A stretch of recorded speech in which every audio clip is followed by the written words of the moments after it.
All right, well, first off, thanks for everybody coming out here. I really appreciate it. It means a lot to me. Thanks to SCHEELS for having me. Everybody knows that SCHEELS is the best. This store, especially these people, everybody here knows that these guys are the best, so I appreciate that. Last year I did this presentation and I didn't introduce myself. I just like jumped the gun and went right to it. So if you guys don't know me, my name is Mitch. I have over 2 decades experience hunting. You know, just regular guy like you guys, but I get obsessed with it. So just wanted to share some of the things I've learned the last last 20 years, I should say, especially the last like 5 years, and kind of just show everybody that you don't need, big expansive private land or deer farms or anything like that to have a good time and find some nice bucks. So we'll jump right in. First thing for me, the whys. Right? As you can see, that's a little 100-inch deer right there. So but the whys are the first thing for me, right? And what I mean by this is, like, when I'm scouting, when I'm hunting, when I'm looking for something, it's why. Why is the deer going to be where it's going to be? Why are they eating this? Why are they eating that? So like everything, start building around the whys. That's baseline for me. I think if you talk to anybody who has a lot of experience hunting, they're probably going to tell you a lot of the same things. Like why. Once you can figure out the why to everything, you can start really building upon that to have sustained success. So nothing I say today is black and white. Pretty much nothing, no advice you're going to get from anybody is black and white. It doesn't work like that. You guys fish, you know what I mean? It's not black and white, right? So there's a lot of factors that are out of our control, especially public land. Deer will do what they want to do, right? Especially in big woods hunting scenarios up here in the north. They're going to do whatever they want to do. They're going to move however they want to move. So you can only stick to the basics. You can only do so much. So we'll dive into some strategies and tactics today that have proven to work for me for a period of time now. And like I said, nothing's black and white. Time and experience are going to be the best thing for you, like as with anything, right? The more time, the more experience you spend at it, the better you're going to be. That's just how it is. And I put on here, you always need a little luck. I'd probably change that to you need a lot of luck. Like that's just how it works. I don't care who you are. I don't care how good you are. You need a lot of luck. Luck goes, we'll dive into this a little later. Last year I got pretty lucky, so we'll show the video and like tell the story, but trust your instincts when hunting, balancing the whys with gut instinct. I cannot express this enough. There's so many times where I've had like perilous by analysis where I'm moving in, on an early season hunt, and I know this buck, the buck that we started out with, that big one, like I know he's coming out of his bedding, I know he's going to this transition area, staging area, and I have a tree picked out, and so many times it's like, I don't know, it might be a little risky. My gut's telling me this is where I'm going to kill him, but it's like, I should, back off a little bit.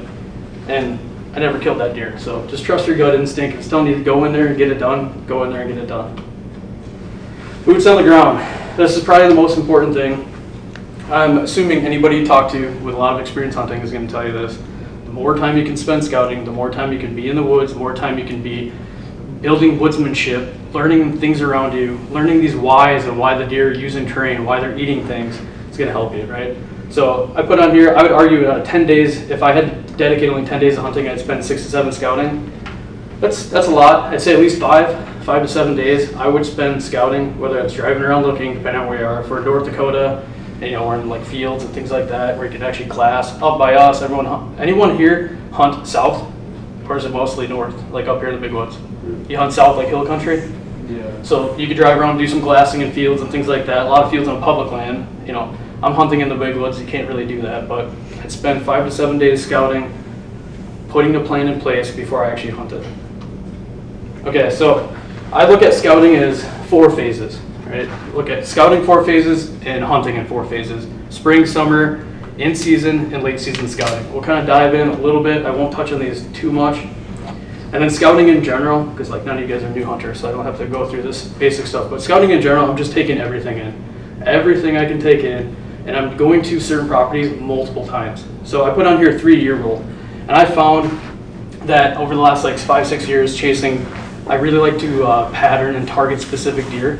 And it could be 2,000 acre piece of land, it could be 200 acre piece of land. I found that just like, give yourself that 2 to 3 years of really figuring out their personality, what they're doing, how they're using the land. Give it some time. Nobody steps in the woods, especially in big woods on public land, and just gets it done. You know what I mean? Like, yeah, it happens because anything will happen, but it takes a lot of time. So like multiple trip scouting, and we're going to dive into this whole multiple trips in certain areas in a little bit here. You'll see what I mean. I'm looking for obviously a combination of food, water, cover. 3 most important things, right? We can all agree on that. edges, swamps, terrain features, spines, saddles, ridges, anything that's different. You know, so like you go in a big woods scenario, like we have Schwamge National Forest up by where I hunt. It's 20,000 acres. And I can't tell you how many thousands of acres is just wide open, you know. So it could be just wide open red oaks and things like that. Like, you're not gonna go sit out in the center or the middle of that and expect a deer to walk next to it, right? So you're always looking for an edge feature, terrain feature, anything like that. Any water close by. So like a lot of the public land spots that I hunt, I like to find probably like smaller pieces, you know what I mean? Like I'm not looking to jump on like gigantic pieces of land where it's just like 20,000 plus acres, like we have a bunch of like, so anything close by, especially if you're hunting like MFL land where it's managed forest open, you know, private land that's open to the public, take note of like creeks, pond, like water nearby. So we'll kind of dive in a little bit of that right now, what I think is happening right now. Out of curiosity, who is running cameras right now? Who's hunting early season and like trying to set up on a buck like right now? A couple of you? What's everything looked like in the past couple weeks since we've had like 85-degree water or temperature? Dead? Yeah, okay. It's literally every single person I've talked to is saying the same thing, including myself. So this is where this water close by comes into play, right? Because they're probably sucked up really tight to water right now, is my guess. It's 85 degrees. Obvious deer sign that places them there. This is the obvious stuff, right? Poop, tracks, you know, fresh scrapes, things like that. Depending on when you're scouting, I'm looking at scrapes, it's gonna be, you know, in-season reactive kind of scouting, things like that. Anything that places them there tells you they're there, right? Pretty simple stuff. Obviously anything you identify as a food source. Spring scouting. So this is a phenomenal time to get in the woods, especially if you are into hunting the rut. Everybody here probably hunts end of October, November, right? The best time to set a plan up to hunt the rut is in the spring. So as soon as the snow melts, get in the woods. It's wide open. There's no foliage on trees. Typically no mosquitoes, even though, you know, like the last 2 years, it's like you get out in the woods and we've had so much water and everything, they're carrying you away basically. But it's, you know, no ticks, it's a lot better. But you can see past rust line. So scrapes, things like that, rubs. Well, obviously rubs are easy to see anywhere, but scrapes, they're not filled in yet. They're not covered with leaves.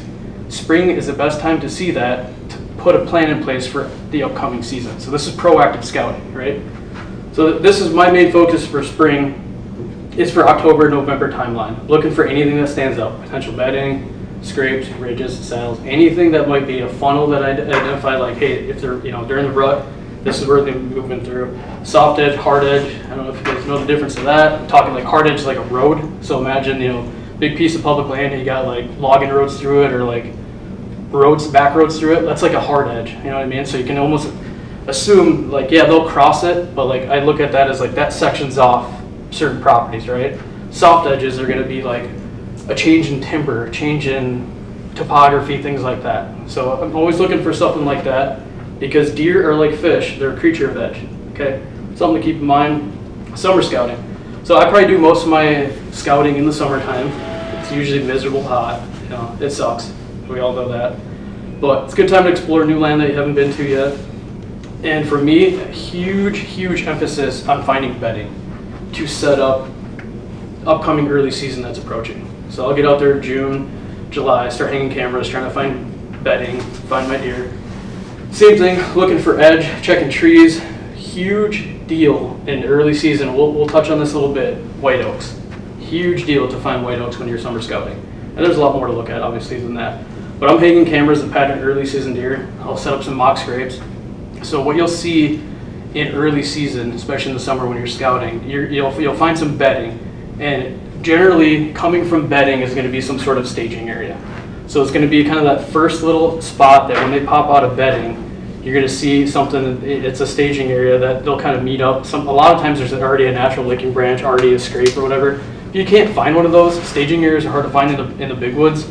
Setting up a mock scrape with a licking branch, I use the hodag stuff. They have that natural scent, and that stuff is awesome. I've had no issues with deer being spooked by that at all.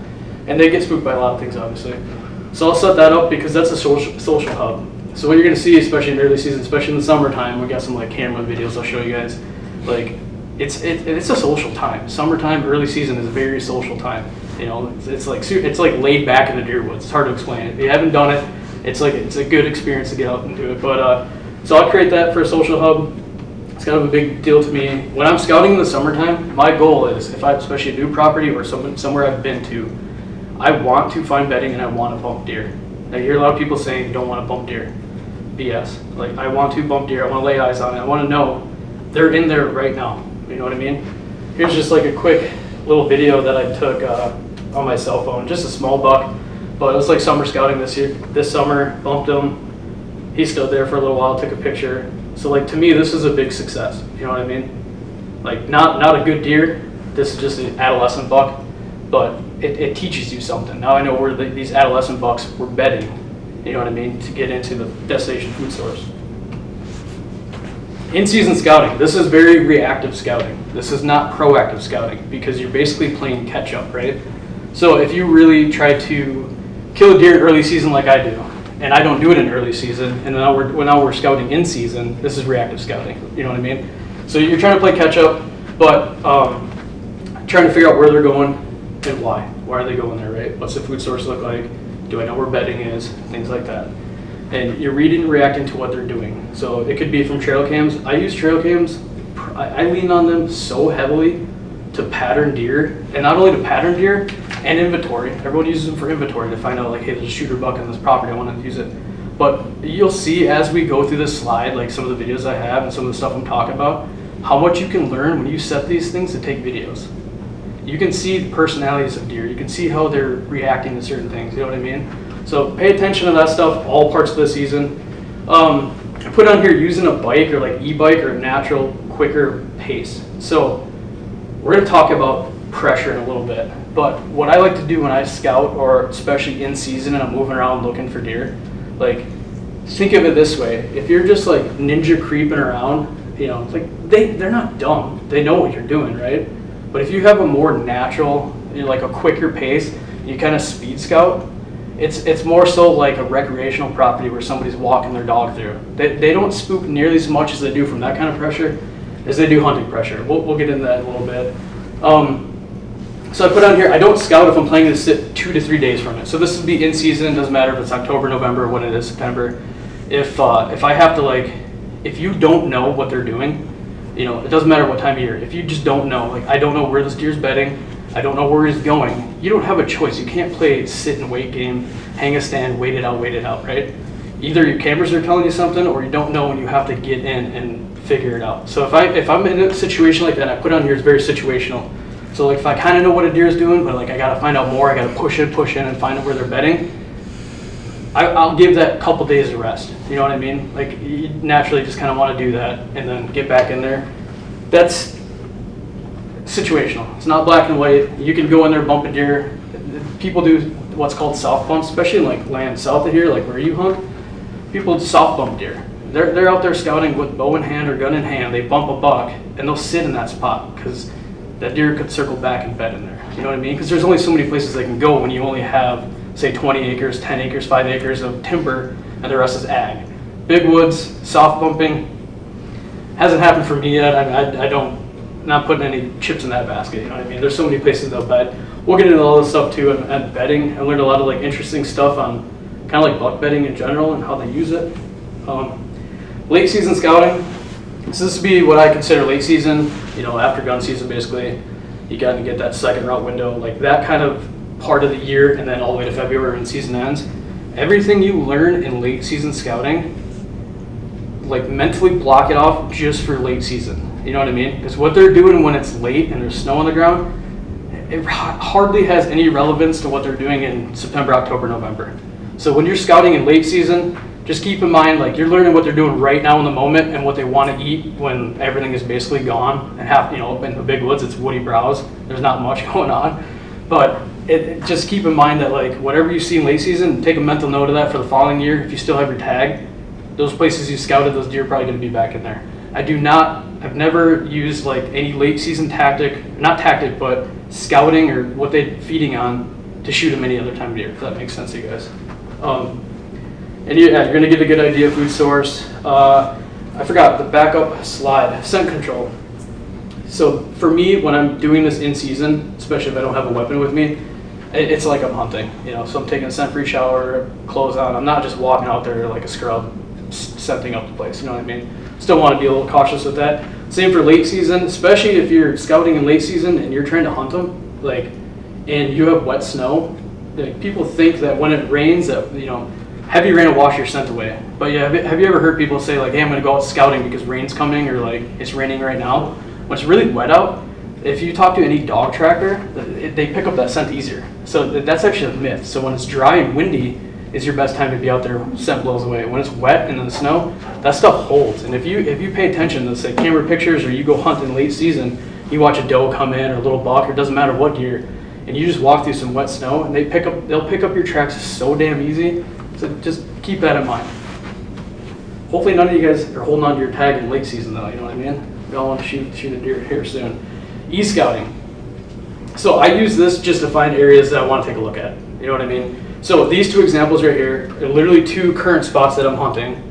And what they look like on this map is totally different in person, right? Because clear cuts are happening on public land so often, things like that. So these are old, these are a few years old. So land doesn't look like this. So keep in mind when you're looking at public land and e-scouting, that's just to get you there in person, and then you got to put it all together. Sometimes topography, sometimes like you see like, hey, there's some up and down, some ridges on this. You get to it in person, it's much more than you realize, you know what I mean? So these are a great tool, but I've never once looked at them. I mean, maybe like, hey, I'm going to hunt Iowa and show me a property that has 10 acres of, you know, timber and the rest is ag. Well, probably going to sit right there, and somewhere in that timber, right? It's, you know, where else?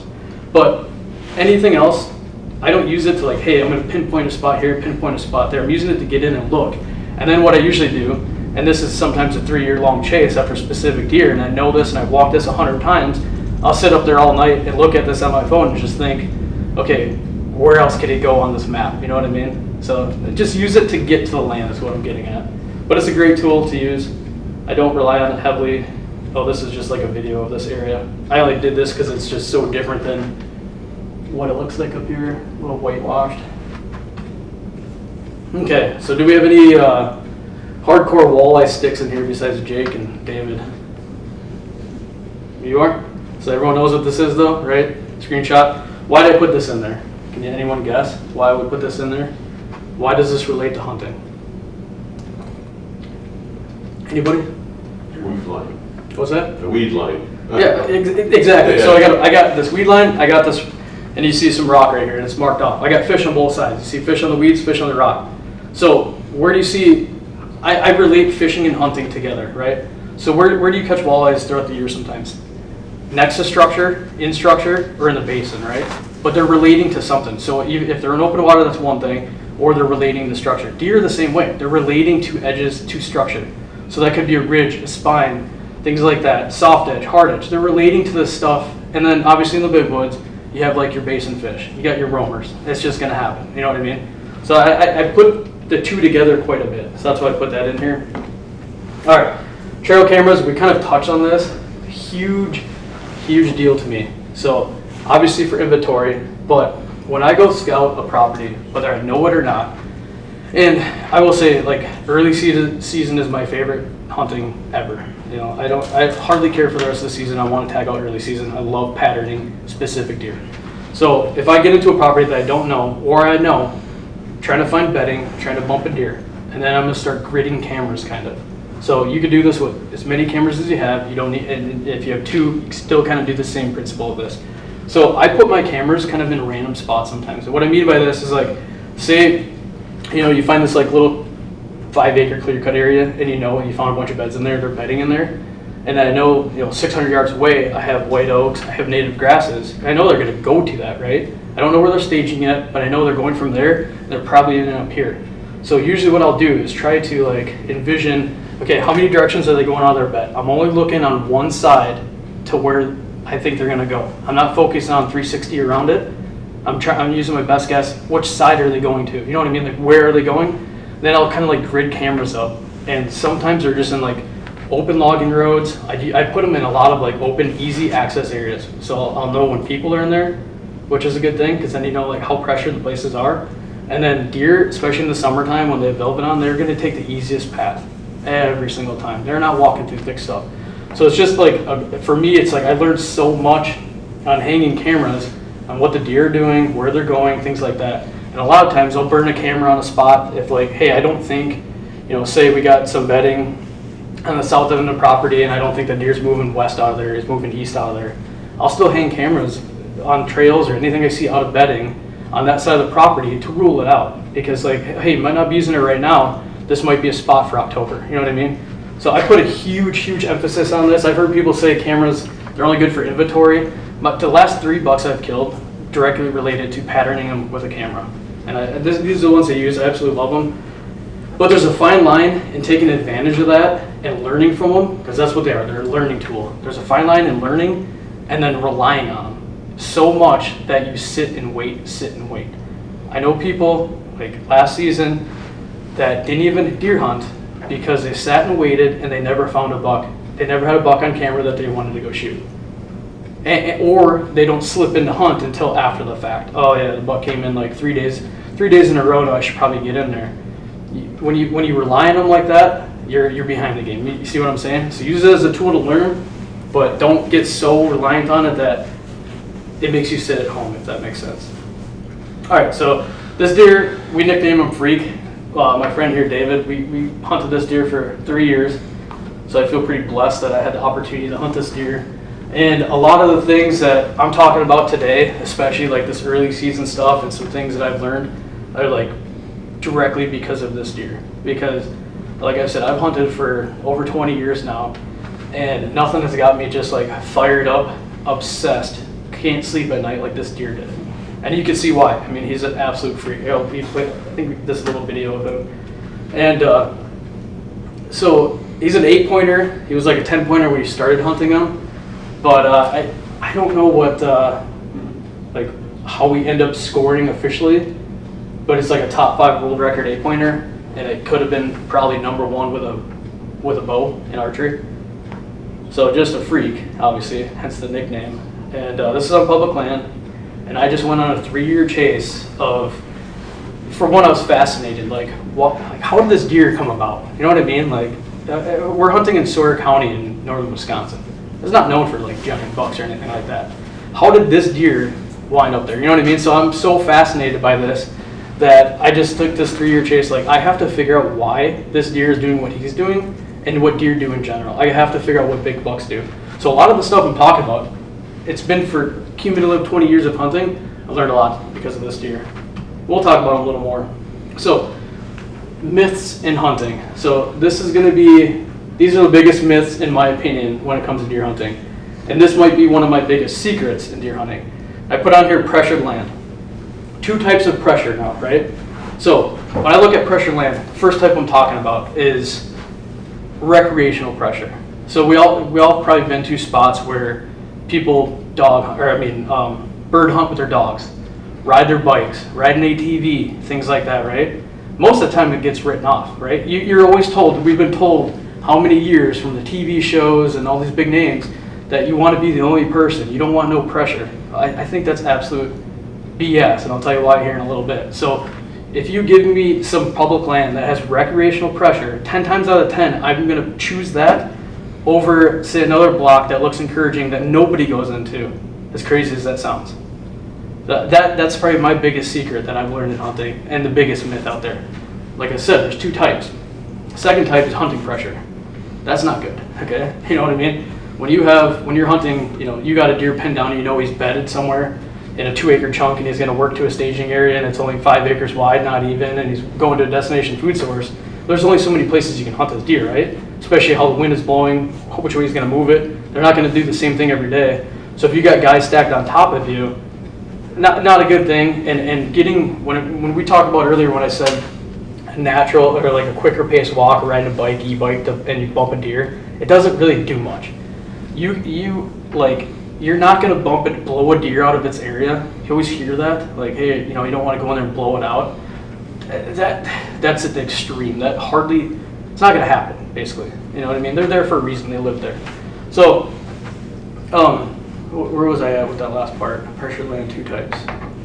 So we're talking hunting pressure, right? Okay. Getting a little dry up here. So, hunting pressure, like, here's one way I look at this as far as like recreational pressure, right? So imagine you live in a suburban area and you have a dozen houses on your road and you see cars going by, right? you notice, you know what I mean? You kind of like, hey, I don't know if I've seen that car before. Or let's say you live on a dead-end private dirt road and a car comes by and you're like, what the hell is that? You know what I mean? Like you're really taking notice of that. So that's unpressured land. And I see a giant difference in land that I go to where I feel like no one is really going into and hunting. They're spooky. They're incredibly hard to hunt. They know when you go in there. They know when you hang trail cameras. It is a much different feeling. They are different than deer that are used to recreational pressure. You know what I mean? And then like the hunting pressure part, which is really difficult. So imagine the same scenario. You're on a dead end road, private drive, and David comes driving down the road and you walk outside and he's staring at you with binoculars. Then you're like, what the hell is this? I'm gonna go stay at a buddy's for a few days, you know what I mean? So like that's hunting pressure to me. So like when you get busted out of a tree stand, that's a much bigger deal than you go and bump into deer walking around. So that's like one of my biggest secrets and myths in hunting. And then the staying out of hunting areas. Like I said, you can get away with so much more than you realize. And I have a good example of what we're going to show, kind of example of like an area that I hunted and shot a buck last year. But when I first found this spot, there was 2 ways to enter it, right? And I knew what the deer were doing. They were going from I might even have to draw this out. You got a marker in here? I got to show you this because it's just almost unbelievable. So let's just say here's the bedding, right? Here's the staging area. We had a trail right here, kind of like a soft edge, hard edge, so to speak. We had this clear cut right here. They're coming in here to feed. We had white oaks in here. So my plan is to kill the deer here coming out of bedding. There's 2 ways to get into this, right here, or drive in right here and walk in that way. This is private land. So I had permission to drive in from that land to get into hunt. So what I would do, my favorite thing to do is hunt an off wind. So we get this is north, we get a northwest wind coming in here, and I'd hunt this, anticipating the deer would come in at an angle here, through here and cut the wind. A lot of times I see them cut the wind like that. What I didn't think about was if I didn't kill the deer on that wind, and they were out here feeding, how the hell was I getting out to my truck, right? I didn't think about this. I kid you not, so many nights, and it blew me away the first night this happened. I got out, we hit this it's like an open trail because they had logged it, and the deer were out in this, and there's a bunch of native grass in it. I kid you not, you could see the moonlight, like a buck would be standing there that I just passed. And I'll show you some videos of the deer that I'm talking about. A couple 8-pointers, whatever, standing there. I could get out when it was like pitch black. They could still see me and hear me, walk right past them, get in my truck and leave. I could go in there 2 more nights in a row, do the same exact thing, and still was hunting that buck freak. So that's how I realized, like, wow, the things you can get away with, especially on land that has pressure, is unbelievable. You know, you don't hear a lot of guys saying that. So that's another thing. And then sitting multiple sits. How many times do you hear somebody say, like, your best sit is your first sit? We've all heard that, right? That's true to an extent, I guess, you know, depending on the situation. But also, you could sit multiple times, especially like big woods, public land. They're not moving the same trail every single night. They're not going from the same little funnel every single night. So there's times where you could sit 3, 4, 5 nights in a row, and you're actually not causing as much damage as you think you are, as long as you're on point with scent control. You know what I mean? So that's always been a myth of mine. Those are the 3 biggest ones.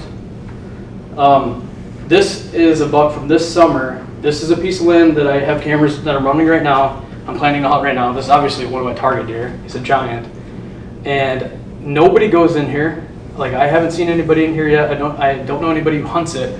So I look at this as unpressured land. There's not a lot of recreational things going on. So I hung this camera right on a bed. And generally I don't do that. You know what I mean? Try to keep it off of it a little bit. The last couple of years I hang them right on beds. Because I started learning a lot about like how they're using bedding. But I just want to show you, this is just a quick example. He just comes in, he kind of looped in, but he picked up my scent. This deer never came back to this bed. He didn't leave the area, but he knew I was in the bed and hung the camera there. So I can hang on pressured land, a camera on a bed, and I'm not going to get this kind of reaction. This is why I set my cameras to videos, because of how much I can learn. And I learned in this spot, these deer are finicky. This is going to be tough to hunt them. I got to be right on with what I do. I got to pick my time to get in wisely. You know what I mean? Here's another one. I got to turn up the volume so you can kind of hear it. Is there volume on this TV? It'll probably come out. We'll see if you can hear it. You guys couldn't hear that, could you? A little bit. Could you? Basically, like you could hear a stick break. I don't know what it was. I don't know if another animal was coming or whatever. It's just a good example though. Look at that big one right there that turned his head up and moved. And I have this deer on camera a lot to set the video. He's just constantly on edge. And this is like a non-pressured spot. So that's where I kind of like, hey, this is the biggest secret in hunting. Give me some recreational pressured land and I'll show you things that you think that you can get away with that you never thought was possible. Early season, I've already said this before. This is my favorite time of year. I absolutely love, I get obsessed with patterning specific deer. Those 2 deer you just saw on camera, I'm obsessed. I'm trying to figure out what the heck they're doing right now as we speak. And guess what, I don't know, but I'm gonna figure it out. So it's a great time to pattern deer. You're gonna see a transition though. So you ever have like, you talk to people that have camera pictures, big bucks in Delta in August on a bean field, you know, and then all of a sudden you talk to them 2 weeks later and they're like, they're gone. Yeah, so what happens is when 2 things happen at the same time. When that velvet comes off, there's a little testosterone spike. And typically around the same time, beans are yellow tipped and they transition off of that. Deer are very intentional with food. If you can dial in on all phases of the season what food they want to eat, the success you're going to have is going to blow your mind. They're so intentional in how they move and how they feed. So in the summertime, when they can eat the beans, you know, obviously not in May, but in August when they're crushing them before the yellow tip, they're getting a lot of protein on that. When velvet comes off, they have a testosterone spike. That spikes in them to transition a little bit to the early season spots. So a lot of the spots that you're getting are like that. I'm setting up with trail cameras for the summertime for early season pattern. This year, I noticed something a little different, and I already asked you about it. You're not seeing much for deer the last couple weeks. There's so many people I've talked to the last few weeks are seeing the same thing. I'm seeing the same thing, and there's spots that I know for a fact is an early season time frame, and that window is usually like 3 weeks, probably maybe about a month from now, 3 weeks from now. That's the early season window, right? I'm not seeing much for deer either, so clearly like this hot weather's got them doing something, I'm thinking. But also the last like week I've been fishing every day, and this lake that I've left has got a bean field on it, or like not on the lake, off the lake. And what you're seeing right now is some fields are yellow tipped, some are still pretty green. So I'm seeing like some fields that are all green right now with beans. Deer are still crushing that. It's kind of late this time of year. Usually we've already had frost and it's gone.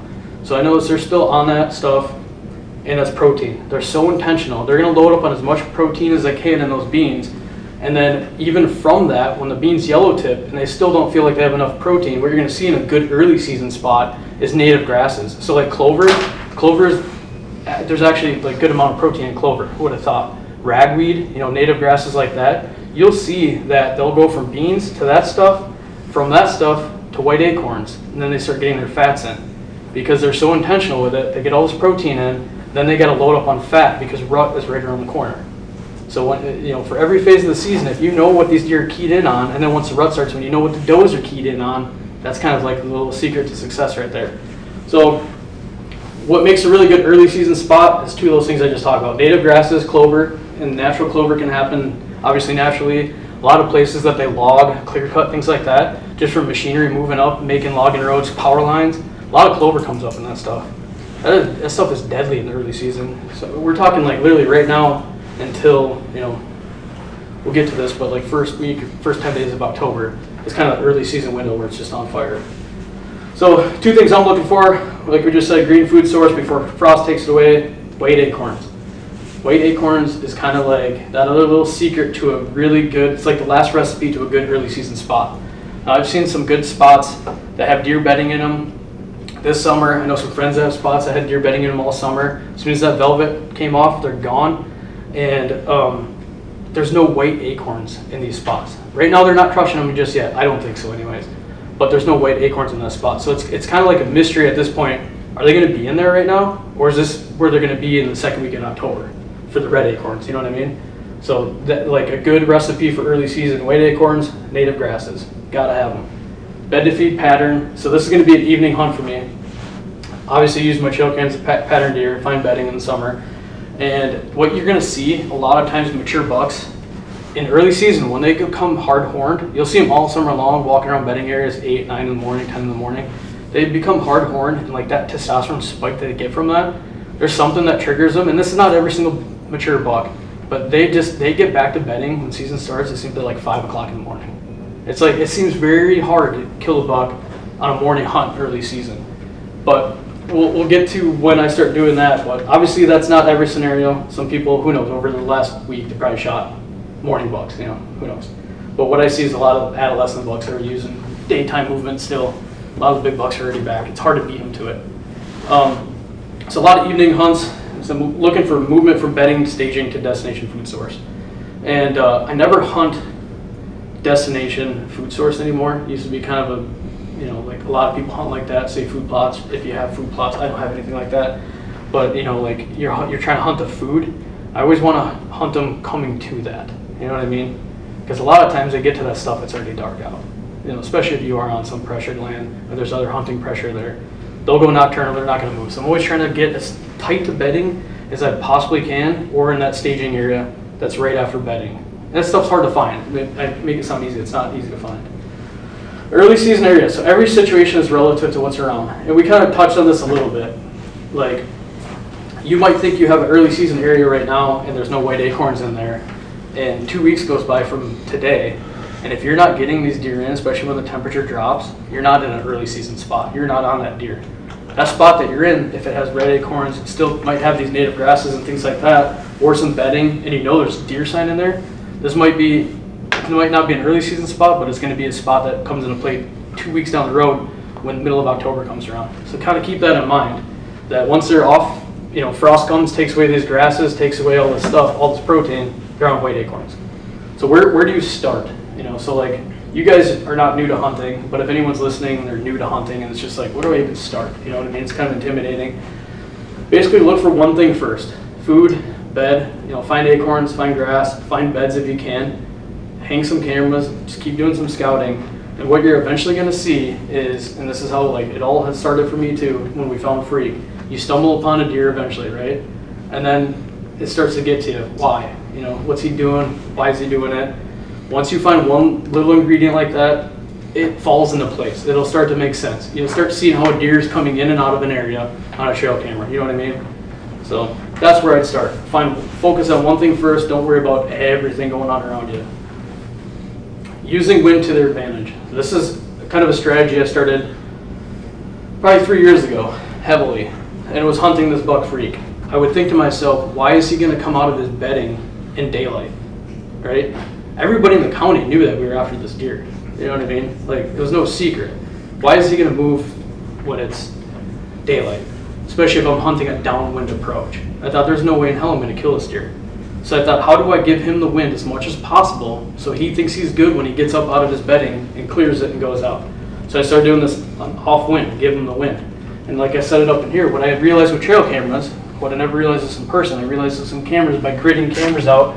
Basically every main trail that came out of this bedding, so it'd be right here, every trail that came out of here, I realized on a northwest wind, so wind blowing in this bedding right here, he would cross it. So he'd come out of here, circle, and cross it. So he'd clear everything before he got into it. And a lot of big bucks do that. They're not going nose right to wind, they cross it to clear it. You know what I mean? If that makes sense. So I started hunting that approach. And we'll have a video, I'll show you. The buck I killed last year, I did this in the same exact spot, same exact approach. I'll show you, it's a little risky, it works though. So obviously scent control is a huge deal when it comes to this. You know, like, you guys ever heard of like Dan Infalt? Like, straight killer, kills a lot of big bucks. He doesn't do scent control stuff. He'll just wear normal clothes. And he's hunting a lot of downwind situations. So if you're gonna give him the wind like this, you gotta be on point with that, you know what I mean? And I'll show you an example. I got away with stuff for sure. So bucks are still in bachelor groups in early season. We're still in early season here. And you're gonna see like the big ones lag behind a little bit. It's what I normally see a lot. I'll show you a video of like a night I saw 7 of them. And you just kind of see like smaller ones come out first. Seems like those big bucks let everything get out there and clear it for them, you know, and then they'll come in. So that's kind of what I see. Obviously, you know, that's not every scenario. So what you're going to see a lot of times during early season is testosterone building activities. So you're going to see scrapes starting to open up, licking branches like I talked about, a lot of social activity going on licking branches, plenty of sparring and bucks moving does early. I've seen bucks moving does, like, and I'm not talking like dogging them, but they're curious enough. Testosterone keeps building as September goes on, we get in October. As early as like October 1st, kind of running them around a little bit.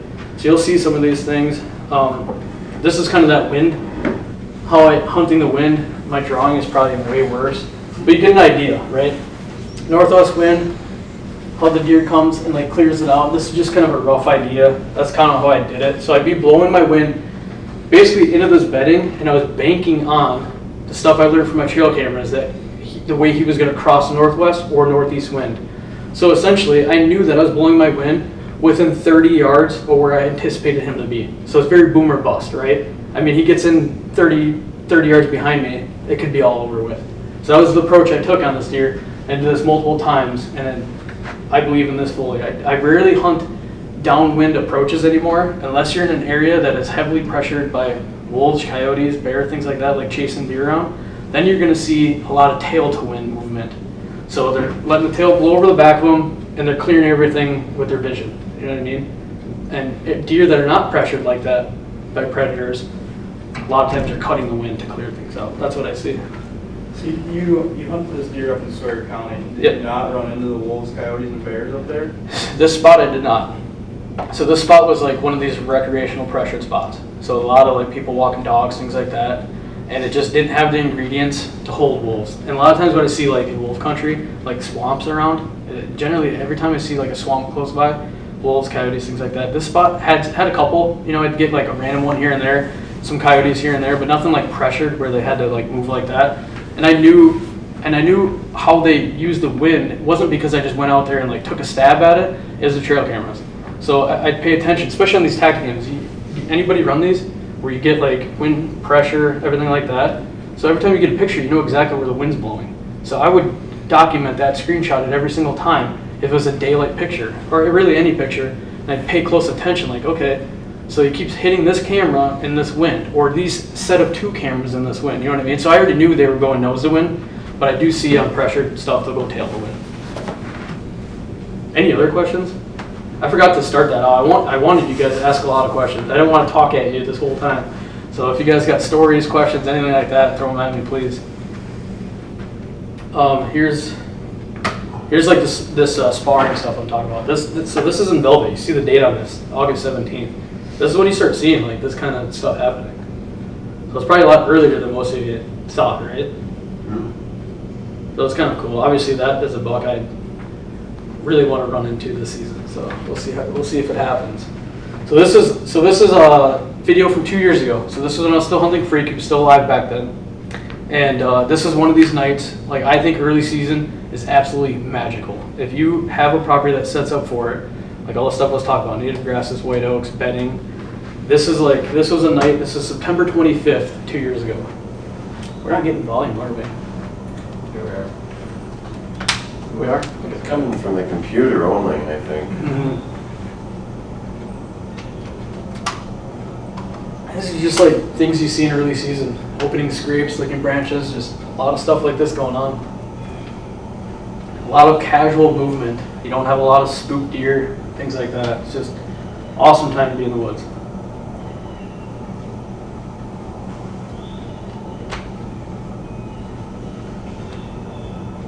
So this buck, I passed 4 times that year.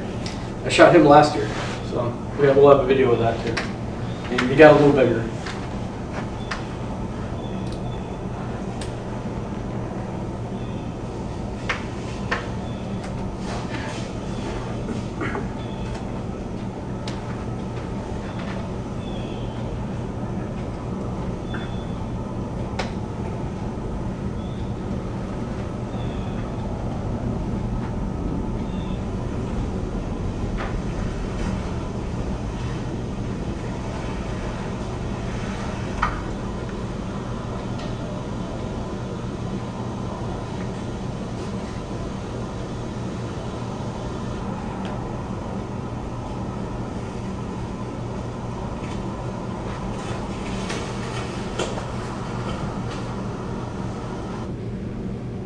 So that was one night. It turned out to be 7 bucks.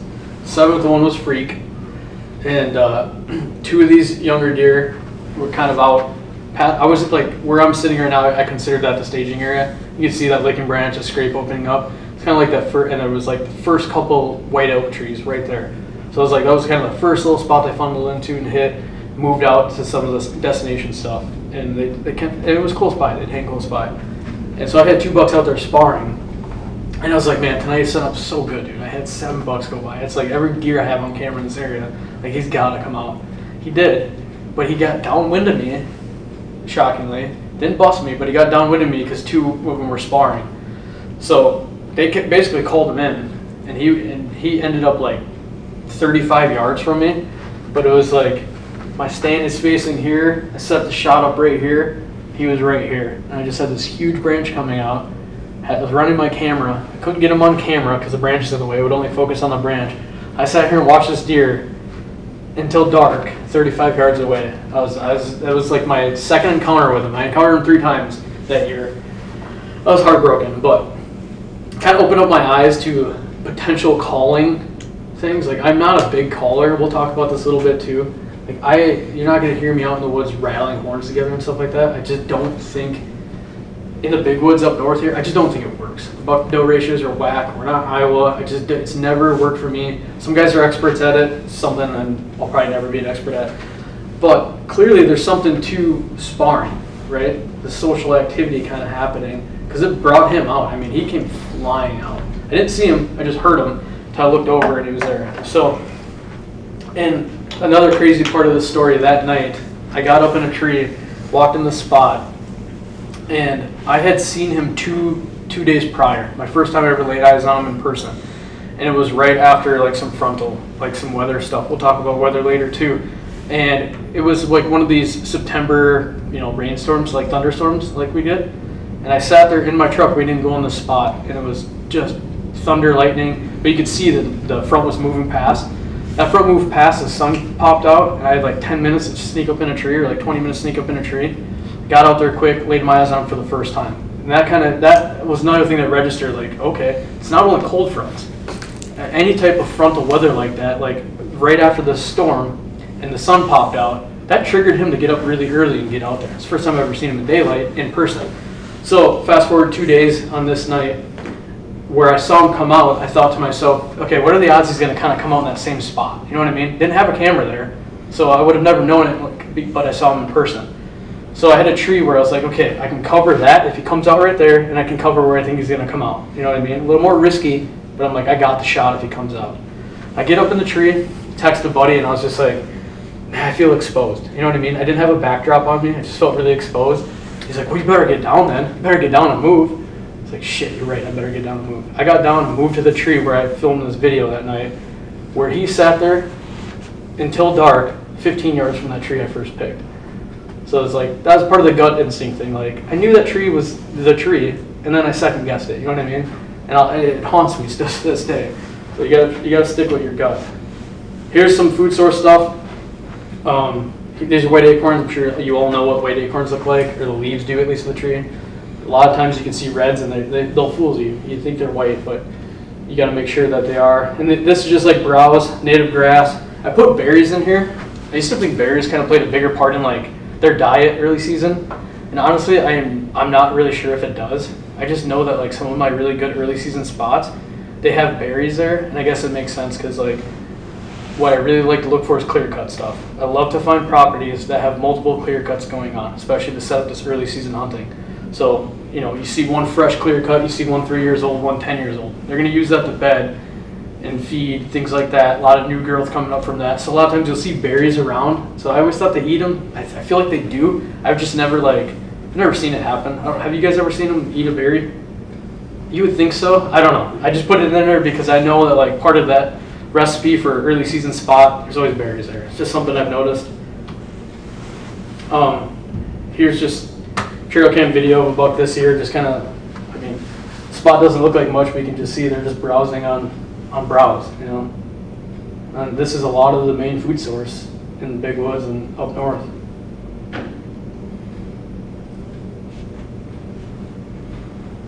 Would you guys shoot that thing? Yeah. You wouldn't, Jake. You'd pass him, wouldn't you? Give him another season. I guess guys maybe in Iowa would. So here's a video of that hunt that I'm talking about. Using like off wind. Kind of just did a little quick cut up of a YouTube video I did. Kind of give you like visualize it in the stand what I'm talking about. I know the volume was incredibly loud, so I gotta.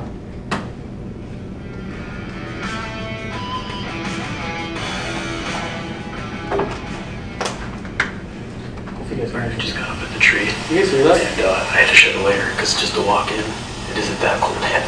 So I had to shed a layer. Hopefully that doesn't come back to bite me when the temperature starts dropping here in a couple hours. But I wanted to run the camera in the tree quick. I want to show you this setup that I'm talking about, this off-wind approach. Right here, that's the bedding, right into there. See if this thing will focus. My wind is blowing right into there. So it's a little pocket, it's a little drainage that drops down right there. It's real thick. So I'm blowing my wind right into that. So there's a chance they can kind of skirt this backside edge.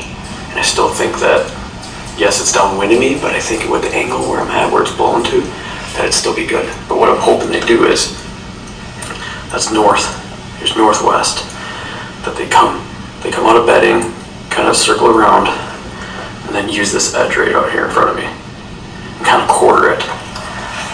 So I don't think every deer is gonna do that. I think that's what a big buck will do. Could totally be wrong. He might get on the backside of me.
Just a stud. What a public land. Big dark rack. Northern Wisconsin buck. You can't beat it, man. No, that's awesome. Beat it. What a deer. What a deer. Oh, my gosh. What a cool hunt. Oh, dude. Yeah.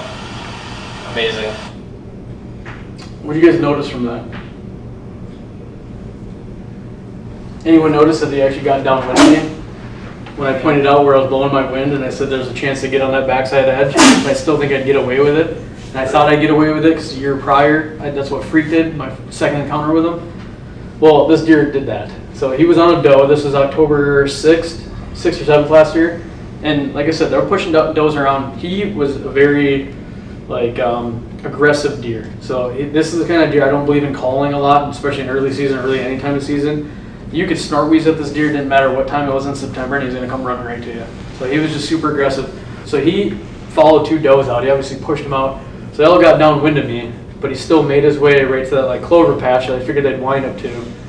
And then the second thing, I'm sure you see that arrow sticking out of him. That's not where my first shot went. So that's where I got really lucky. Yeah, 2 shots. So that's you'll see that the full-length YouTube video. I shot him, and he circled right around and came literally right underneath me. And just stopped right underneath me. I got the second shot at him, and he went 30 yards. So obviously I got pretty lucky there because my first shot would have been hell of a track. It wasn't the cleanest shot. So yeah, so I mean that's a very boomer bust sit, but he did get downwind of me, and it was only probably 60, 70 yards. So got a little lucky probably, but I had several deer do that same thing, get a little downwind of me, being aggressive like that. He obviously cleared it, thinking he was safe with his nose. So that's where scent control to me is you just don't hear just don't hear about scent control anymore. I feel like I don't. I feel like there's not a huge emphasis on it, and it's wild to me, because I go through like extra lengths because it's just, especially when you're ultra aggressive, it just gives you that little edge. So I didn't realize I spent an hour talking about early season. Sorry, but this is just my favorite time. So let's go to early mid-October. It's still early season. So my first planned sit will be the first full moon in October. It's something I've noticed the last couple of years where I say they get back to bedding super early in the morning. There's something about that first full moon. It messes with their time clock, and it seems like that's your first opportunity where you can strike on a morning sit. And I did shoot a nice buck doing that. Never carved them, but I did shoot a nice buck on the first morning sit a couple years back. So October is a month of transition. So we're going to see a few different things happening here. Testosterone builds up, coincides with leaf falling around this time frame. So I put in here October lull with a question mark. Depending on who you talk to, some say there's a lull, some say there isn't. Kind of have a theory on that. And what you're going to see is some of these spots that set up really, really well for early season that say don't have the ingredients to hold them through October, that don't have a ton of red acorns like right there. You know, once the leaves fall, there's just not a whole lot of bedding going on. These deer I hunted came from a clear cut, so it looks awesome in September. Leaves fall, it's not wide open, but you can't nearly hide in it as much. They'll still use it. In the rut I watched, like they'd bring does back to it, but it wasn't like they're bedding there every night or every couple nights or anything like that. So what you're going to see is a transition. So this is what I talked about earlier, where you think you can have like an early season spot, or you're just in an area right now with cameras, and the next couple weeks goes on, and it's like, hey, I see sign, I see awesome trails, acorns all over the place, not getting any deer. Well, I bet you if you leave your cameras there and you sit tight around October 15th, 17th, 19th-ish, when pre-rut starts to ramp up and these deer transition when all the leaves are gone, you're going to see a bunch of bucks show up. How many people do you talk to this time frame finally start getting deer on camera? All early season, they're not bothering with it, they're not hunting, they're not even hardly running cameras because they don't have anything on camera. This is like the mid-October shift. This is when a lot of us catch deer on camera. So that's why I spend a lot of time in early season. I think it's just absolutely magical if you can figure it out. Some of the best hunting I've ever experienced. And then we get into October, and like I said, it's a month of transition going on. What should you do during the lull? So this is something where I think it does happen, but like my hardcore early season spot, I knew they transitioned 100%. I knew where they transitioned to, and some of it was on private land. So I only had the early season window to try to kill freak, otherwise he's on private land. So I knew where he'd go, and I had cameras close by, and I'd still pick him up going into that stuff. But there'd be like a week where it's just like I didn't get anything on camera. So to me, it was like there's a lull right there. Part of that transition, I just did not pick him up for a week. So every property is relative depending on what it has for holding power, right? What acorns are there, what kind of cover is there. So some properties, some guys might not see a transition like this. It might be just like literally they have this early season pattern going until they start getting on their feet midday and start chasing does around. So I don't see a lot of that. So in the lull, a lot of times I'm just not really hunting. I'm just kind of adjusting, watching my cameras. I do think there's opportunity for calling during this time frame, especially if you have standing corn nearby one of these like early season properties that you hunt. A lot of times I think they could be right in that standing corn during this transition because it's really thick, plenty of food there. They're kind of transitioning to that kind of food a lot of times because a lot of this like protein food that they were fixed on in early season, all these grasses and everything, this is all going away. Acorns and corn come into play once we get into October like this. So I do think some sort of calling, like a light rattling of the horns, like a sparring session could work, but that'd be the only thing I do. And other than that, that's kind of how I would hunt that. So early season setup changes, like I said, frost takes everything away. You're gonna know when you're in an early season spot and you see the shift happen, because you're not gonna see deer when you're hunting, and then your trail cameras are gonna go dead, right? So it's time to adjust. What I normally see is that adjustment, depending on every property's relative, depending on what it has for holding power, it could be 100, 200, 300, 500 yards, up to 2 miles. I've seen deer go 2 miles, I'll get them on camera all fall, you know what I mean? So keep that in mind. So keep in mind what's around you when mid-October comes around.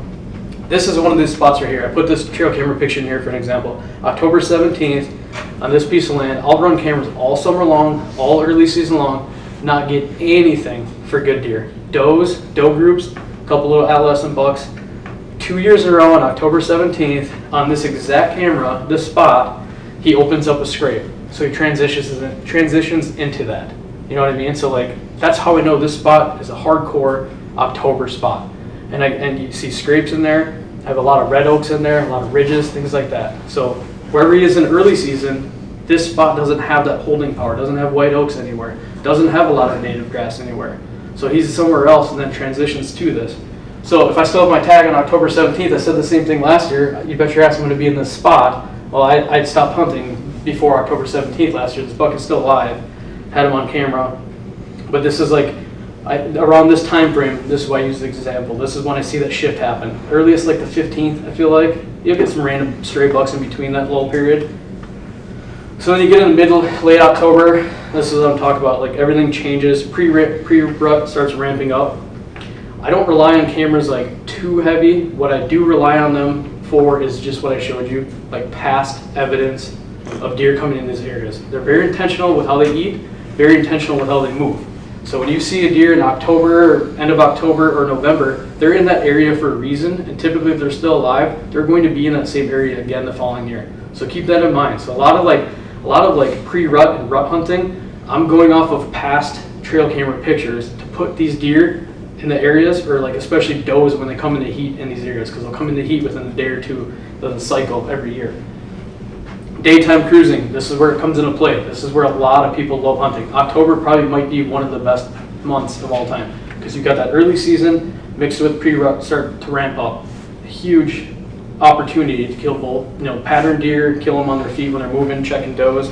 So I'm looking for like acorn flats, doe bedding. You always hear that word thrown around. I feel like that's another generic term thrown around a lot, doe bedding. In the big woods, it's incredibly hard to find doe bedding. They don't just like sit in the same spot or anything like that. So keep in mind where they're moving, keep observations of what they're doing, looking for that kind of stuff. And a lot of times you'll see in like some of these big woods areas, like bedding in general, doe bedding, you're gonna see does and bucks using it. And this is like that time frame when you start seeing bucks, big bucks coming in and checking this kind of stuff to see if does are in it. And obviously they start pushing them around pretty heavy too, and that just keeps building up until we get to the rut. So I'm looking for any sort of edge or terrain feature from what I identify as bedding to a food source. And I'm gonna try to hunt it right there. Does move around a ton, bed multiple places, we got that. Everything still is food related, right? So even though these bucks are like, they've already been, on a strict schedule of loading up on protein and fat leading up to this period, because they know they're gonna run their asses off, right? And lose a ton of weight. Well, the does are still gonna eat every day. During the rut, everything like that, they're still gonna do what they do. They still bed and they go eat. So paying attention to what comes into play. Obviously lots of woody browse still, and if you have red acorns, they'll start to come into play. So I'm paying attention to where does are and where food are, and I'm gonna hunt those areas or try to hunt as close to bedding areas that I possibly can. Scrapes definitely come into play. Last year, I don't have any examples in here, but I put a lot of cameras in on scrapes. I didn't hunt last year in October, I was already done. But I paid attention to my cameras, and it seemed like you get into that third week to that last week of like October, and oh my gosh, was there opportunity to kill bucks on scrapes. And this is when they're really starting to open them up. A lot of times, a lot of scrapes are misleading. They're like nighttime pictures, things like that. This is like that one time frame where they're pounding them in the daylight. You get into November, I don't even want to look at a scrape. It becomes incredibly hard to kill a deer in November on a scrape. So deer calling, should you call? I put situational here. I think this is a very situational thing. I think it depends on where you're hunting. I think it depends on what your gut instinct says, what you've seen from these deer. If you have history with a deer and you know he's aggressive, call him. Why not? Like that buck I shot last year, I didn't call him in or anything like that, but I knew I could have, because I passed him 3 times the year prior, had to put a buddy on him to try to kill him. He decided to pass him, but he snort-wheezed at him in September 20th, and he went on a line right to his tree. You know what I mean? Just super aggressive deer, constantly grunting and everything like that, even in the early season. So use your gut instinct on that. I'm just not a huge fan of calling. I just don't think, this isn't Iowa, this isn't Missouri. I just don't think it's a great tactic up here in the big woods. Here's the last picture I ever had a freak. This is November 7th. So this is it. He ended up meeting his demise 10 days later by a guy with a crossbow and a corn pile. So, you just never know. That's how it happens. So we get into November, and the rut is here, right? That first week is like peak. So as crazy as it sounds, like I do not care for the rut. You hear so many people talk about taking vacation during the rut. I just don't care for it. I've killed more deer in November than I have any other month, but I just don't. I'm not like an expert rut hunter. There's so many guys that are like really good at this kind of stuff. I just don't care for it because you can't pattern the deer. Like I love to find where they bed. I love to pattern them. It's like I love to get to know them on the camera and judge that personality and hunt them that way. You can't really do that, but I do rely, like I said, past trail camera pictures. So you see a deer come into an area, especially in that first week in November, they're there for a reason. They're very intentional. There's probably a doe coming in heat or a doe in heat. Pay attention to that stuff. I will hunt stuff like that. Put in here situational. I've seen this plenty of times over the last like 20 years hunting, especially like back when I really hunted food source really, really hard. And that was the only thing I hunted. I was too afraid to go into bedding areas, too afraid to blow them out, all the stuff that we've heard for many years, you know what I mean? Until I realized that once you get crazy aggressive and get in there and bump them, that's when you're in play to actually kill these big deer. But what I would see is if you see a buck in November, especially on camera, show up to a food source that you don't know, you haven't seen this buck before. Especially true when you don't know this buck. And obviously November's magical because you get these deer that you have no idea where the hell they came from, right? It's just like a random big buck shows up and it's like that's what makes the rut in November exciting. A lot of times I'll see, like, say they show up that evening, there's so many times it seemed patternable to me where it's like the next day, boom, they're right at that spot. Or they show up in the morning at a spot, that evening they're at the spot. So when I pay attention to my cameras in November, if I see a deer in the area, well, he might be right back because he just found that food and he's taking, like, say, a small break, or he's with a doe or something, or he knows a doe is coming to eat. I just get in there and hunt. Like, that's the best advice I can give. Just get in there and hunt. I do a lot of, like, mid-morning to early afternoon sits. Like, my favorite time frame during a rut, if I still have my tag, is going to be 8, 9 in the morning to like 2 in the afternoon. I used to sit all day when I was younger. No way in hell. You know, now I'm getting older. No thanks. So that time frame, and I'd go off with my trail cameras. I let them tell me when these deer are moving in certain areas. So what I look for, or especially, so high pressure fronts in this time frame, you have thermal rise. And Big Woods is mostly flat country. So get in there and hunt. Do not worry about the wind. Do not stress over what direction it's coming from, especially if you don't know for sure where these deer are coming from, which you're not going to because it's a rut. Just get in and hunt. That's some of my best advice. Just don't get too fixated on the wind. I'm always looking for anything I can identify as like a funnel or a pitch point. In the Big Woods, that is so damn hard to find. You know what I mean? Like, you just, like where you're hunting in southern Minnesota, you probably see a lot of stuff like that, right? I'm sure you're hunting a lot of stuff like that in the rut. You don't see a lot of stuff like that in the Big Woods. So one of my favorite spots, rut spots that I can think of, I just want to draw you like a picture of this. I've never hunted yet, surprisingly. Like the last 3 years, I hang a trail camera in the spot and I pay attention to what's happening. And I actually told David last year, if you go sit there 5 days in a row, like don't worry about the wind, sit 5 days in a row, you're gonna kill a buck. I have no idea how the size of the buck, how big it's gonna be, but buck's gonna cruise through this spot. And these are like the spots I'm trying to find during the rut. So there's a clear cut on one side, incredibly thick, then it kind of just drops down into this little valley. And how deep would you say that drop is, David? Like nothing crazy deep, but enough where you can kind of get some thermals going down in there. Natural. Yep. And then the easiest exactly. On the other side is kind of more open country. So you have a soft edge right there. Drops down. Trail runs right through the middle of it. Super thick clear cut on the side. Probably bed on that stuff in that stuff too. But what's on the back side of it is a road. So you got a hard edge right there. So what I think in my mind is that two properties right there, right? You have doe groups probably on different sides of the road. So it seems like a good area buck's gonna go to and from. So the last like 3 years I put a camera in this spot. I've never hunted it, but I've noticed like a certain time frame in November, you know, during the rut, peak rut, whatever, November 3rd through the 10th, if you sit that spot 5 days in a row, I almost guarantee you're gonna have an opportunity of killing a buck. So that's what I'm looking for when it comes to rut, right? Do not be afraid to sit the same spot over and over and over again. It's one of the hardest things to do mentally, because you go to a spot that you think is gonna be awesome in the rut, and you don't see anything, and you're just like, I can't do that again. I just sat here for 8 hours, I didn't see anything. My advice, get right back in there and keep doing it. Especially if you have past trail camera evidence that they're gonna use that at some point during the rut. So that's kind of my best advice for that. But in here, you always hear the talk between doe bedding and food. We kind of already talked about that. It's super hard to hunt a doe, you know, it's such a generic term that gets thrown around. But if you do know where they're bedding, and you do see them, you know, and you observe them quite a bit, and you know where they're eating, pay attention to that stuff. You know, once a buck comes off a doe, they're gonna be in those areas. So last 2 years, I experimented with putting cameras right on beds. So I showed you guys earlier on my whole theory on pressure land versus non-pressure land. I put it on that bed, and that deer knew I was in there, hasn't been back to that bed since. Had him on camera several times in that area, not in that bed. This is one of these spots where I hung a camera in here way before season started, left it. I knew this was bedding, and I started learning stuff that's very interesting. It's something to keep in mind. How many of you guys thought that like you find a good buck bed or good buck bedding, that they go in this stuff and sit there for days? When the pressure's on in November or whatever, they sit there for days, and that's their one main area. What I realize is like, it's unbelievable to me, especially in big woods situations, how many beds they use and how many areas they bed in, and how when they get in one of these beds, how little time they spend in it. It's actually pretty eye-opening, and it makes you realize that like, you know, maybe you don't have to do these all-day sits after all in these bedding areas, you know what I mean? So here's some trail camera videos I took. I kind of strung them together. You can kind of just see, you know, that's a doe walking right there. So like you get does in here, bucks in here. It was just really cool to kind of learn this about how to use bedding.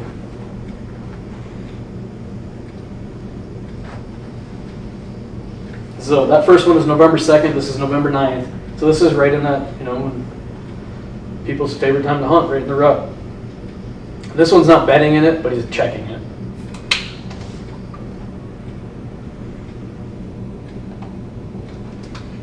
Now here we are a month later in December, which is also an awesome time to hunt.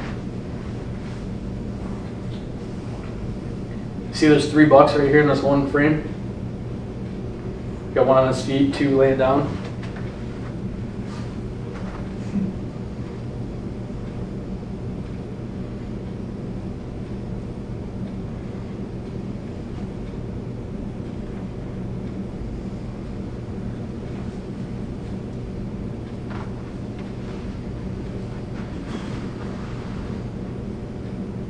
So I don't know if you paid attention to the timestamp on that. This last buck that just stood up to leave, he got in there like just before 11 o'clock.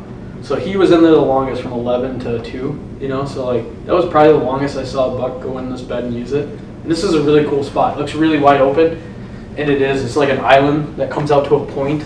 And I would see like some does bedding in this stuff when I was hunting in October for that big buck that I showed you guys, and on the 17th that shows up in the same spot and opens up the same scrape.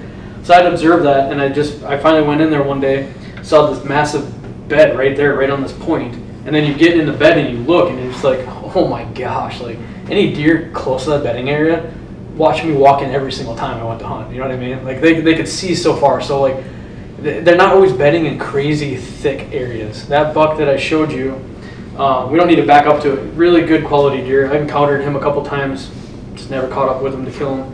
Remember one time in December, I would pull my truck in to park to hunt this spot.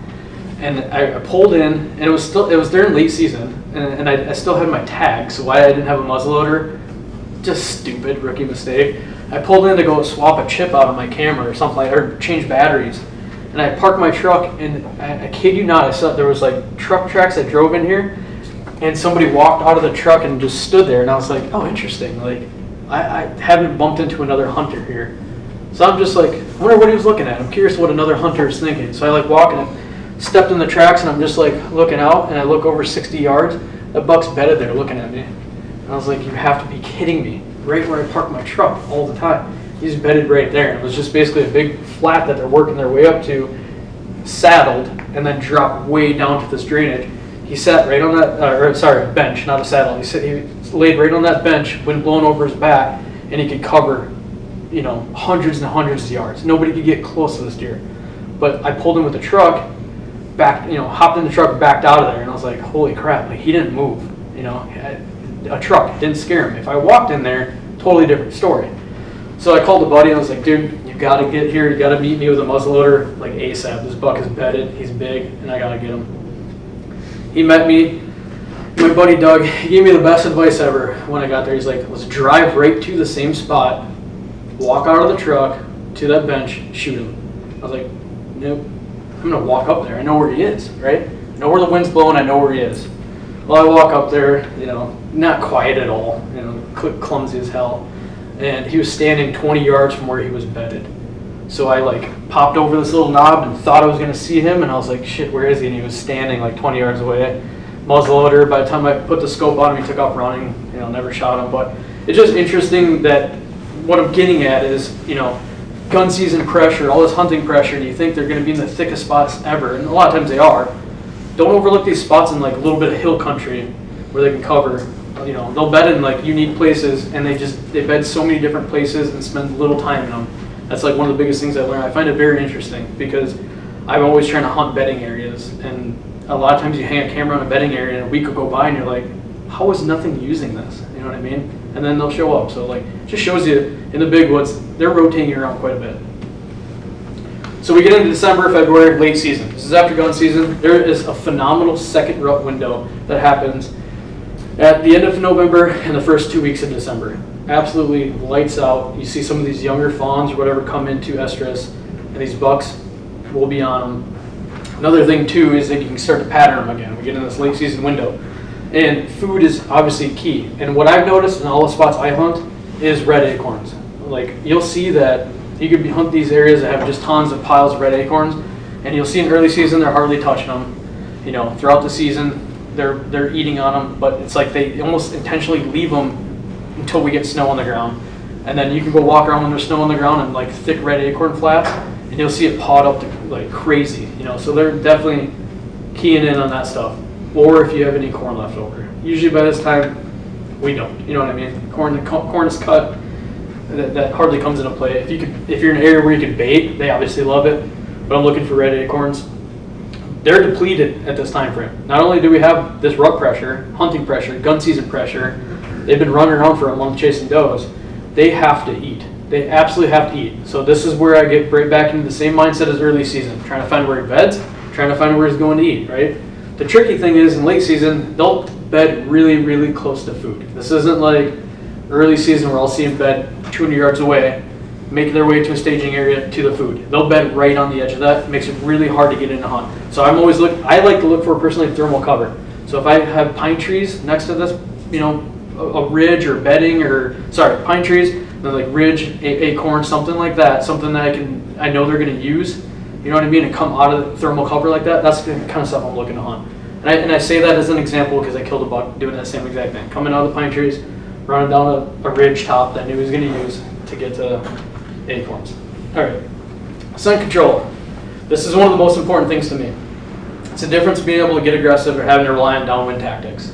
As you guys all noticed probably tonight, I think there's a lot of myths in the hunting world, and I think you can get away with a hell of a lot more than you think you can, and I think that being ultra aggressive is the key to killing a big buck. So to me, scent control is so important. You're never going to be scent free. You're never going to fool their nose, 100%. But I hand wash, these are some of the steps I take. I hand wash my clothes, and then I hang them up. I don't throw them in the dryer, I don't throw them in the washer, because there's always going to be scents on your clothes. And we have dogs too. That smell is everywhere. I'll run an ozonics unit in my truck driving to and from hunting. Because ozonics, there's like studies out there where some car dealerships will take in cars that have smoke damage, things like that, and they'll clean them out running ozonics. So the stuff works. I don't like to use it in the tree with me. It's just one added thing I don't want to bring. This is my setup. I don't like to bring a lot of gear, so I run it in my truck. I always change my gear once I'm at my spot and I'm going to hunt. I never wear my stuff in my truck to drive to a spot.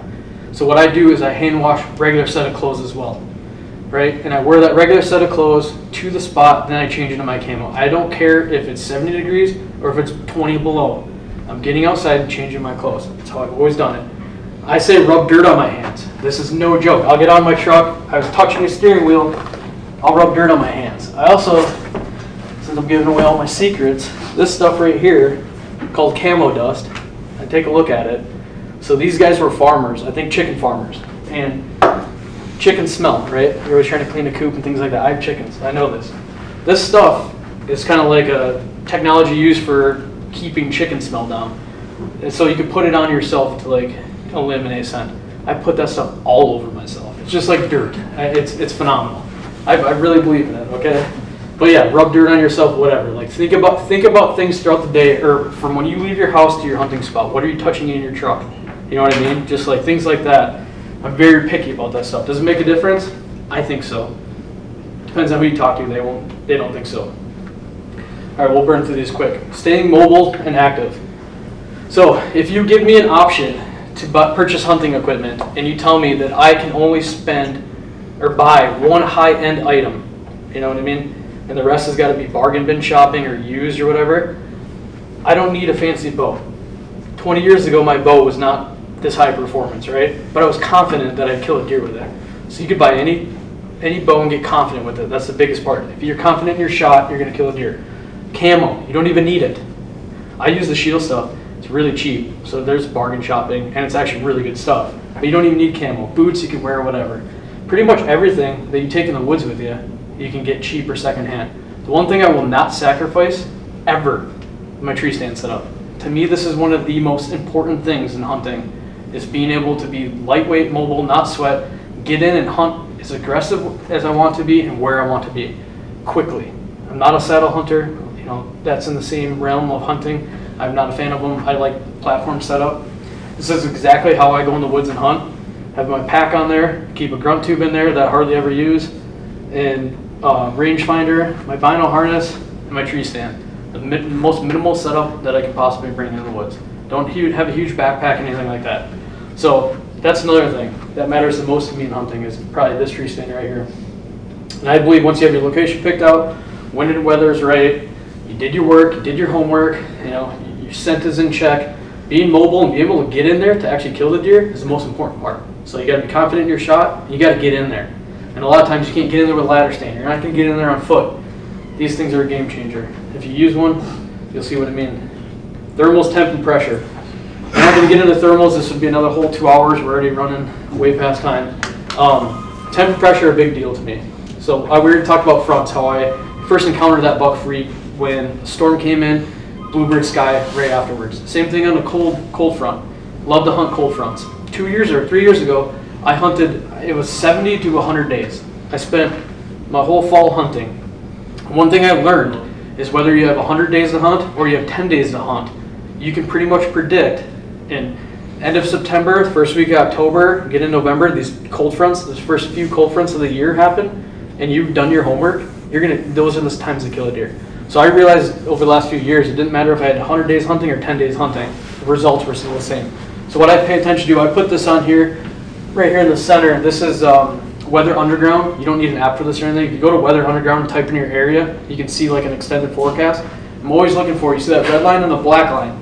That's your temperature and that's your pressure. When those two are close together as possible, that right there is peak. I'm hunting on the front side and the back side of that. And a lot of times you see on the back side of fronts is also, front side, back side, just like fishing, is a great time to be out there. So you can kind of predict some stuff based on the weather. And a lot of times you have northerly winds coming, so I keep that in mind, especially for my early season stuff or early October. That cold front, when the pressure's high, temperature drops, there's going to be a northerly wind. So keep that in mind when you're planning your hunt. So that's kind of how I look at that. Thermal rise, where you're hunting in hill country, that's a whole nother ballgame. You know, this whole give them the wind approach, sitting in flat ground country, it's not going to work there. You got to really pay attention to what your thermals are doing. Like I said, that's a whole nother seminar. My best advice, whether you're hunting flat country, thermal rise and drop still happening, evening they drop, midday they rise.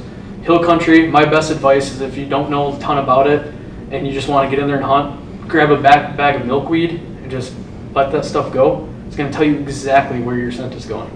And hill country is a totally different world. Lots of circling, lots of, it's way different than flat country. Flat country is really predictable.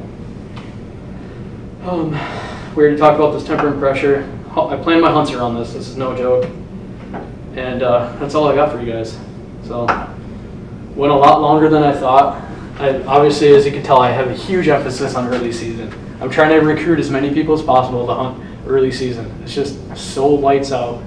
It obviously conflicts with fishing for all you guys that are fishermen. It's conflicting, but man, it is a magical, 3-4 weeks of hunting. And my best advice I can give to you is like some of these myth stuff that I was talking about, my secrets, like pressured land, myth, get aggressive as possible. Do not be afraid to go in and bump deer. So in the summer when you're scouting or whatever, it doesn't matter if you bump deer, right? Like you're not hunting them, it doesn't matter. But say you're in October, you're in November, and my best advice would be for all you guys, if you don't know what's happening, if you don't have a good idea, like, hey, they're coming from here, going to here, get in and find out. Do not sit back and wait. That's not a good approach. You're going to be sitting back and waiting an awful lot, and it's going to be pure luck, you know what I mean? Get in, find out, don't be afraid to bump deer. So that's the best advice I can give, be aggressive. So with that, thank you guys, I really appreciate it. Thank you for listening to me talk at you for an hour and a half. And you guys got any questions or stories to share? Want me to stop this? Sure. All right, thanks.